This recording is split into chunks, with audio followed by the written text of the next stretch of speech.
Jésus vint à Nazareth où il avait grandi. Luc 4, 16. On peut s'étonner que le village de Nazareth soit très rarement cité dans le Nouveau Testament, alors qu'il est la patrie de la famille de Jésus.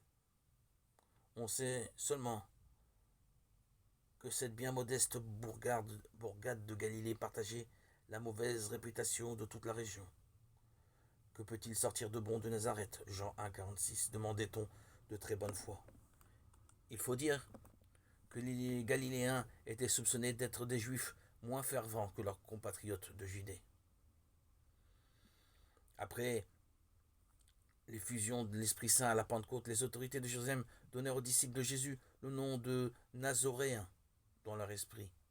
C'était un sobriquet, mais les premiers chrétiens y virent une triple occasion de fierté. Car une petite recherche étymologique en hébreu donne à ce nom une richesse inouïe. Tout d'abord, le verbe natsar signifie garder. Quoi de plus juste pour Marie, celle qui gardait toutes choses et toute parole en son cœur, Luc 2, 51. Et pour Jésus, le gardien de l'alliance avec le Père. Ensuite, le mot netzer signifie jeune pousse, rejeton. Et il était à l'époque employé couramment pour évoquer l'annonce du Messie. L'arbre généalogique du roi David semblait bien mort, mais tout le monde savait que Dieu saurait le faire fructifier encore. Un rameau sortira de la source de Jessé, père de David. Un rejeton jaillira de ses racines, avait promis Isaïe 11, 1.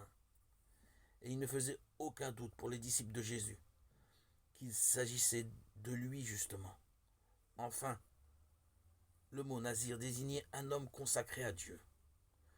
Le Messie méritait ce nom mieux que personne.